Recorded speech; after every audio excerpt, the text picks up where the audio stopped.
introduce the type.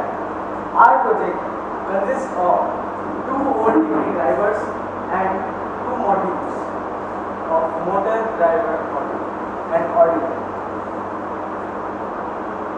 The Arduino is connected to the laptop. The pen and the base is connected to 2 DVD drivers, which moves them, due to which our project is able to run.